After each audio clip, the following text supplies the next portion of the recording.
Welcome po sa aking YouTube channel. Sa mga hindi pa po nagsusubscribe, please click the subscribe button po. At huwag kalimutang i-click ang notification bell para ma-update po tayo sa mga new upload videos. Ayan, today po ay magluluto po tayo ng tinolang manok. At ang ating mga sangkap, syempre po, nandyan po ang ating manok.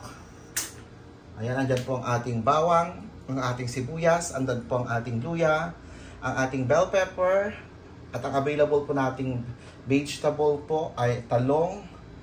At paano ba i-pronounce ito? Zucchini or zucchini.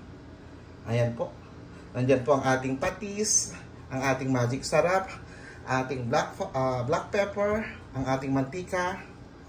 Yan po ang ating mga sangkap sa ating lulutuing tinolang manok. At yan na po, ginigisa ko na po ang ating bawang, ang ating sibuyas, at ang ating luya. At yan na po, nilagay ko na rin po ang ating manok at nilagyan ko na po siya ng patis. Ayan, igigisa po natin sa patis. Ayan. Ang bango-bango na po. Ayan na po ang ating ginigisang manok. Ayan.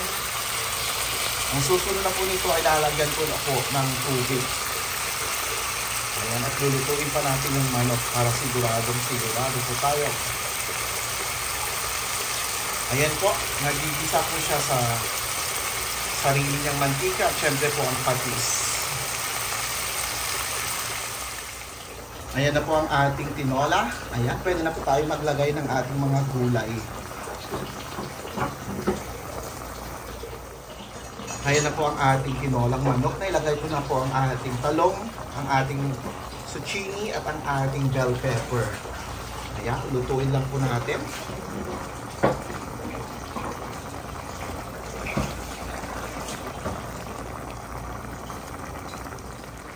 Ayan na po, tinemplahan ko na po siya ng magic sarap. Nilagyan ko na rin po ng konting black pepper. Ayan po.